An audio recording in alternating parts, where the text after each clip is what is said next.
3D audio is going to be Sony a game has changer in the had world a of best video games. I'm generation. pretty sure Tecmo Bowl has a speed run. Hello, everybody. Welcome back to this week's Most Elite podcast.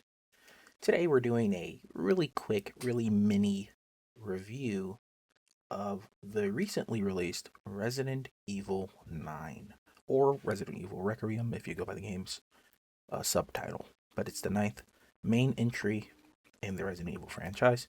I've covered Resident Evil on this channel before. You can go all the way back. I've done OG2 Let's Play. I've done Remake 2 Let's Play.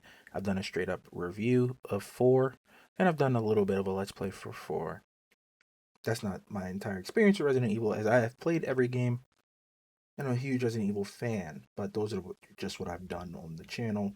Recently, I got a request to do a review of Resident Evil 9. And I figured, why not? I haven't done a review of a game in a long time. And I can talk about Resident Evil ad infinitum. So let's hop right into the review. You know what's so funny about this before I get into the review?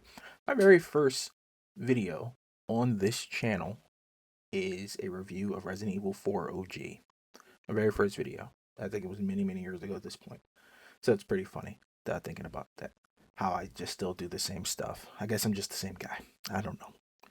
Resident Evil 9. Resident Evil 9 takes place a couple of years, I assume, after Resident Evil 8. I think it's 2036 by the timeline standard. And yeah, it features two protagonists, Leon S. Kennedy, Grace Ashcroft, daughter of Alyssa Ashcroft from the Resident Evil Outbreak series. So this game bridges the gap from Outbreak to now, making those games where they fall in the timeline more concrete and real. I know a lot of people were like, is Outbreak canon? Or, yeah, it is. It happened. Outbreak File 1 and File 2 took place. And this game cements that, which is pretty cool. Now, obviously, all the direct sequels take place in the OG timeline, with the remakes existing in a sort of remake timeline. I'm unsure what Capcom is going to do as far as canon goes in terms of, will the remake timeline supersede the OG timeline? Or will the OG timeline still exist on its own and the remakes sort of do their own thing? Because the remakes, there are substantial changes in the remakes.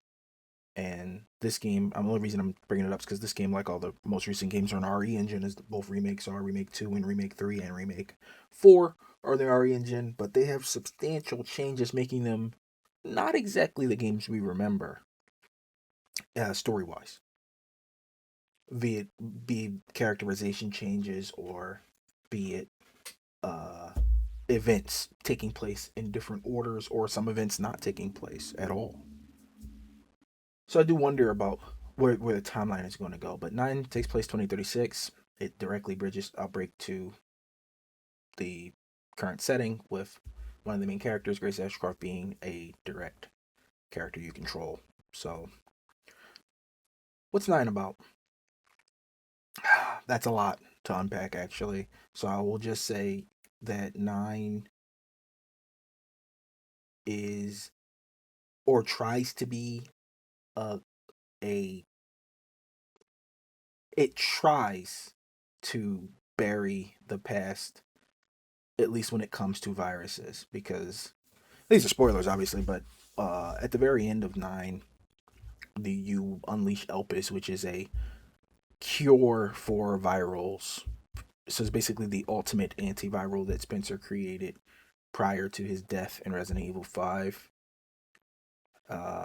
At some point after the events of whatever game, who knows when it started, but he started to feel guilty about what he's unleashed upon the world and what his legacy would be. And he created Elpis, which is like the super antiviral that I guess makes all virus-based weapons, in Victor Gideon's words, obsolete. So there will be no more virus-based weapons. Now, obviously, Resident Evil universe is huge, and you don't actually have to use, I mean, almost all their stuff is done with viruses, but some of it's natural stuff, like that the plant in 5 is a naturally occurring thing that the progenitor virus is even made from, as well as the mold is a naturally occurring thing, as well as what's it called? There was another thing that's like just naturally occurring. So It wasn't experiment. It wasn't like virus based. It wasn't man made. It's just something we made viruses out of. Oh, Las Plagas is a naturally occurring entity on Earth. It's an animal on Earth.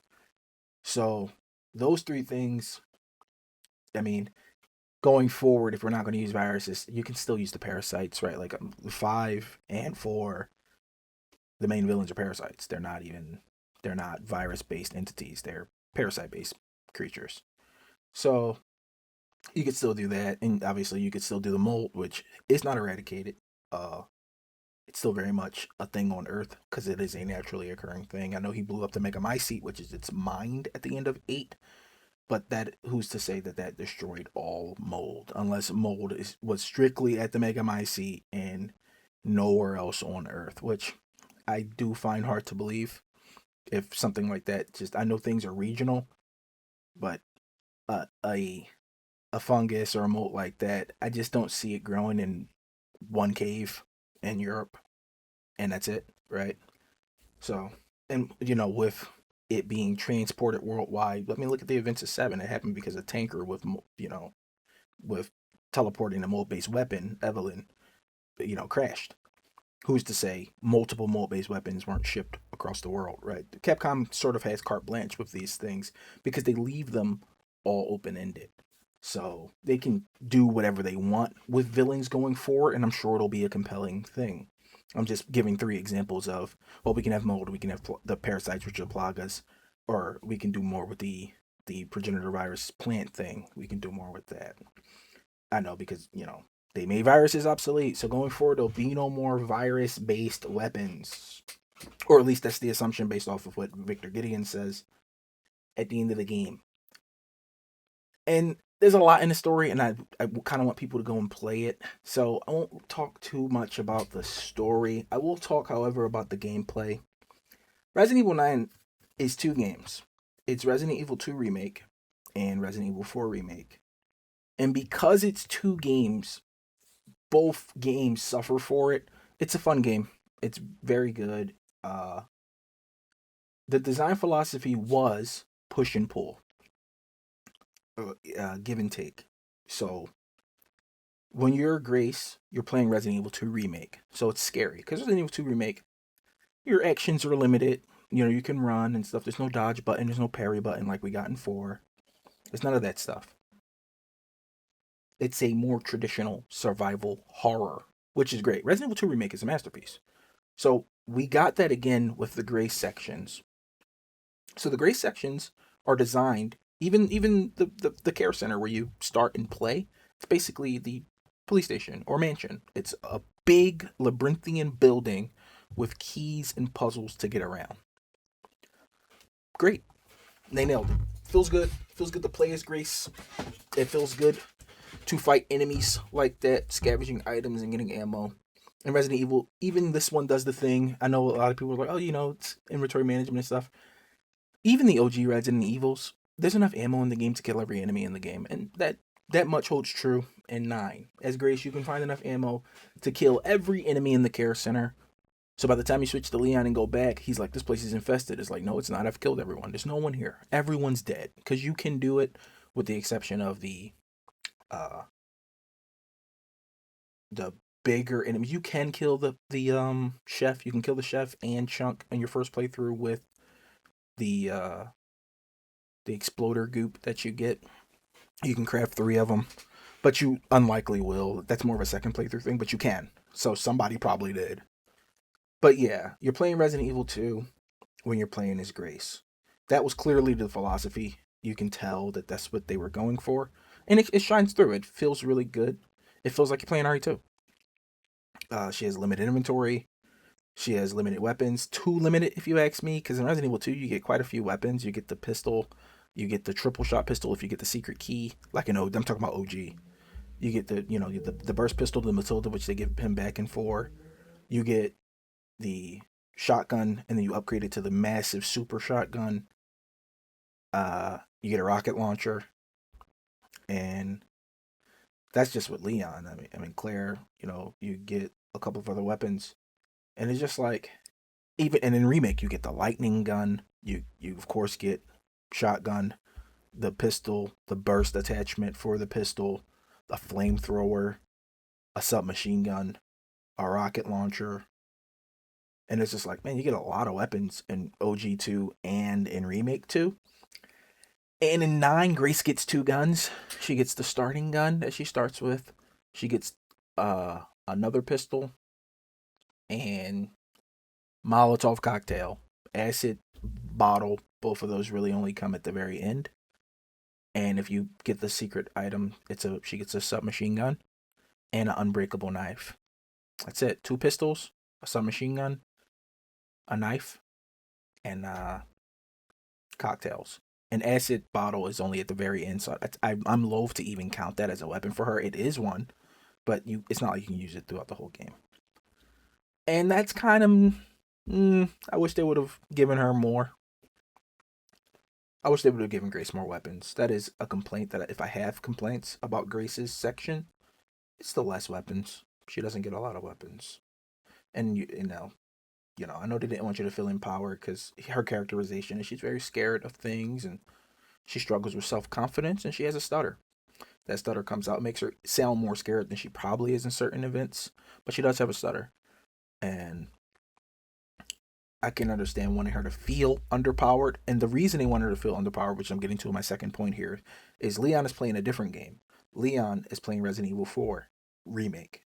So if you've played Resident Evil 4 Remake, you're playing that game now when you play as Leon, minus the flashbangs. He doesn't have flashbangs in this game, which is weird. I feel like he should have brought them along because they served him so well on the island. But alas, no flashbangs this game. So whereas Grace, you, at least on the first playthrough, their objective was you sneak around and dodge and fight only when you need to. Leon, you are the Doomslayer. You just whoever, shoot them in the leg, Leon back spin kick, slam, kick their heads off, slam their heads off, pick up a chainsaw, cut them to pieces. You're the Doomslayer. That was the design they wanted. They wanted you to feel weak and then feel strong. And on the first playthrough, that feels amazing. That design. Because they did a good job designing it that way. But for a speedrunner like me, where I'm going to play the game many, many, many times, to me, it feels, I wish, because in most Resident Evil games, I say most because not all of them, in most Resident Evil games, there are scenarios. Resident Evil 1, 2, and 3 have scenarios. A scenario, B scenario, between both characters. Leon A, Claire A, Leon B, Claire B, Jill A, Chris B, Jill B, and so on and so forth. This game doesn't have the scenarios. You play a single cohesive experience, and your point of view changes from character to character. I think it would have served them better to just make 2 games. Not like Resident Evil 9 and Resident Evil 9 Plus, but just make 2 games in the game. They should have made these games scenarios. And the same cutscenes can all still happen. Just when you're playing as Grace, you're playing Grace's scenario. And it's all the strengths of 2. Maybe added some more area. I don't know if you're going to hear that train. I live right next to a train station, so you might have heard that huge train, but you might not have. I have pretty good equipment here. Who knows? But I think that would have been better served to just make 2 games. Some of the stuff could change because they have to make Grace's scenario longer because she has Grace's scenario is really short. You don't play as Grace really much in this game. And I'm speaking as a speedrunner. The first playthrough, yeah, it feels about the same. But as a speedrunner, it's like, yeah, come on. I don't know. It's very fast. But yeah, if they would have just made 2 games and just Grace scenario, Leon scenario, the cutscenes can all still happen where they meet up and stuff. But I think it would have been better served. I think if you play as a Grace scenario and you feel that terror the whole game, it works better as a survival horror experience. And then if you play as Leon scenario and you are the Doomslayer from like in 4, it just works as Resident Evil 4, which is clearly what his gameplay segment is based on. That's just my opinion, though. I do believe they should have just done that. They should have broken it up. Since they went the other way, that's where the limitations come in. Since they want you to be scared as Grace, no weapons. If they made a secondary scenario, she could have multiple weapons. She could have much more that she could do. But since it's one game, like one cohesive straight line, jumping between them, She has to be weak the whole way through. She cannot have a power creep.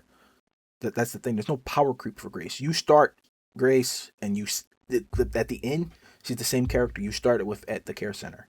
She's not stronger in any way because they don't allow her to power up because Leon gets the power ups. He can literally power up his weapons like in 4 by finding charms that add various effects to his weapons. Grace doesn't get any charms. She doesn't get the attached case. She doesn't get any of the things that make the power creep for Leon different. But she also doesn't get the things that make it different for Leon and Claire in 2 different. She doesn't get the extra items. She doesn't get weapon attachments. Right? Even your starting weapon can get the 3 burst attachment in Remake 2 as Leon, making you considerably stronger in combat. She doesn't get any of that. Her secret weapon is a submachine gun, which is cool. She gets SMG, but you have to beat the game first. It's not in the game. It's a reward for beating the game. The reward for beating Resident Evil 2 Remake, you get an SMG, the LE5, but you can get it unlimited. You can get an unlimited rocket launcher. You can get unlimited ammo. You can get unlimited ammo in this one, but you have 2 pistols. I don't care that I have unlimited pistol ammo, right? So a New Game Plus run with Grace is basically unlimited SMG. And this is not from a speedrunner's perspective. I also play these games repeatedly. Like, I still turn on OG4 all the time just to do a run.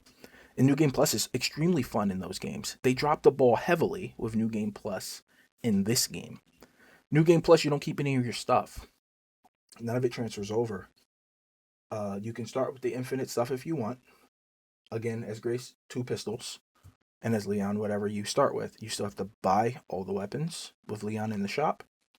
And if you didn't get the charms, you don't have them. So New Game Plus is in a very... but you keep the charms through playthroughs. But New Game Plus, it's not 4's New Game Plus at all. For everything you bought, you have all your like treasures you still have, all your weapons you still have. Everything is fully upgraded. If you upgraded it, it's not that in this game. It's at all, and that is a huge ball drop that I don't think happens if they just design 2 games. But since they designed 1 game in a straight line, these limitations creep in. Because their design philosophy was weak, strong, instead of just make 2 but Grace and make 4 but Leon. They did half versions of both of those. So the strengths of those 2 things are there, but the strengths aren't strong enough since the whole thing isn't that, and the weaknesses sort of come through. As Grace, there's no power creep. You don't power up as you go. And as Leon, for New Game Plus, you lose out on the ability to just have everything at the start. You don't have everything at the start. And I think that's a huge missed opportunity. Because playing New Game Plus, you want to feel like, all right, I leveled up this gun, this playthrough. Like with Remake 4 right now, if you wanted, you could like do several runs where you take a gun all the way to max, exclusive thing and all, save it, start over. And when you start over, that gun's there. And it's exclusive and it's maxed, and you can pick a separate gun and do it. You cannot do that in Resident Evil 9 because of the way the New Game Plus works. They have this box shop thing where you just have to buy everything. And you earn money by killing enemies. It's not like the Pestas from 4 that carried over into your next game. Those credits do not carry over. You have to earn credits over and over and over again, greatly limiting what you can buy and do in a New Game Plus scenario. Very bad design in my opinion. I think it hurts more than it helps the game. It almost feels like Resident Evil 9 was made with only the first playthrough in mind. Whereas 2 Remake and 4 Remake, and even 3 Remake, were made thinking they're going to play this over and over and over and over again. That's what it almost feels like. The biggest indicator of that is the orphanage section. The orphanage section is like the most... why can't I skip this thing they've ever done? And Capcom has a lot of why can't I skip this. The orphanage section is the most why can't I skip this thing ever. On the first playthrough, sure, they should make you play it. Every subsequent playthrough after, I should be able to skip that. Now the mods, obviously on PC, you can just get the orphanage skip mod, and boom, you skip the whole thing. Console players don't have that luxury, and a lot of players play on console. Why the heck can't I skip that orphanage section? It adds further credence to my belief that they designed Resident Evil 9 with that first playthrough in mind. On a first playthrough, all the things I'm saying don't matter because it's designed in such a way that you don't even notice them. And shout out them, they really did a good job with that. All these things only come to light after you've beat the game once or twice, and then you're playing, you're having a leisurely playthrough and still thinking critically. Now obviously if you're not doing any critical thinking, you're just playing and it is what it is. Yo, shout out you. You're the best. You're just having fun. I want to be like you. But if you think about, well, how could this be better? Or why does this not feel good? If you start asking questions like that while you're playing, you'll come to some of the same conclusions I'm coming to. I do believe that the design team, I think that this was the best of a bad situation type deal. And that's not to say this game is bad. This game's like an 8.5 to me. They did a really good job. But it being one campaign and not scenarios, I think hurts it really hurts it. And Grace having no power creep hurts her section, and that could have been alleviated if it's just a campaign, like it's scenarios, because she could have fully played Resident Evil 2. Like those sort of things, you never feel weak in Remake 2, because you start with the pistol, but then boom, you're in the evidence locker. There's a shotgun right there. Then boom, there's a Magnum in the STARS office, or boom, there's SMG if you're Claire, or the grenade launcher if you're Claire in the STARS office. Like, and those instances happen so quick. Like you power up like as you progress. Grace cannot power up, and she always feels bad to play because of that. Leon can power up from fighting, but you don't keep those power-ups on the next playthrough. So he starts 0 again, and it feels bad. Now, yes, you can have infinite ammo. You start with the Requiem. Both Grace and Leon have the Requiem. But that, I feel like, only exists because of the way they designed it. I do think that the design they went with hinders more than helps Resident Evil 9. And I think that's my overall view of it. I think it's an excellent game, but I think making it one campaign was the start of its troubles in terms of replayability. Capcom makes games that are infinitely replayable. I mean, you can turn on even their latest release, Pragmata, infinitely replayable. It is a fantastic game. But its New Game Plus, guess what I have? I have everything that I purchased right there waiting for me, right there as soon as you log into the safety den area. I have all my items. I have all my power-ups. It's all right there. I don't have to get it again. The only thing I'm missing are key story items, and that's fine. It's a New Game Plus. I can just go get those again. But everything that I've done isn't invalidated. And I'm a demigod, because if you beat the hard mode, the lunatic mode, you get infinite ammo, like in Resident Evil. Then you just start infinite ammo shotgun or infinite ammo laser cannon thing, and it fulfills the power fantasy. Resident Evil 9's New Game Plus fell apart because it doesn't do that. And that is a huge weakness. So we'll just do it like that. Weakness, it's a single campaign, not scenarios. New Game Plus is terrible. Unskippable orphanage section on console, bad for you guys. I feel bad for you. I'm sorry. I have them out where I can skip it. I never have to play it again past the first time. And I think that's about it. I think everything else, whatever, is fine. I really do think it's a good game. It's just those weaknesses really affect its replayability. And a Capcom game is supposed to be infinitely replayable. That's sort of what they're known for these days. And even way back when, like OG, the 1990s, OG Resident Evils, they're like infinitely replayable. That's why they have such large audiences still. And I think this game missed the mark. That is by no means saying, I know this, listening back to this, I know it sounds like I'm just sort of shitting on it, and I didn't talk about the things it did well. I did talk about the things it did well, but I think the things it didn't do well stick out a little bit more than the things it did well. The things it did well is atmosphere as Grace. It feels very scary to play as Grace. You feel helpless, as for the reasons I outlined earlier. You truly do feel helpless. They nailed it. It feels fun to go back through the same areas as Leon that you were just in as Grace, with those monsters who were scaring you, to completely annihilate them, because Leon is literally the Doomslayer. He can rip and tear until it is done. Nothing is standing. He's a walking anti-bioweapon. Him and Chris, they're the walking anti-bioweapons of the Resident Evil universe. Nothing can stop Leon. You literally never feel in danger as Leon, and the way they mitigate that throughout the campaign is they sometimes put you in a position to protect Grace or defend her. There's a sniper section, and a lot of the narrative cutscenes is him rushing to try to aid her because he doesn't need any help. He's dying the whole game, and he's still like, I got this, bro. Come on, I'm Leon Kennedy. I'm Leon S. Kennedy. You already know what's going on. So that feels amazing.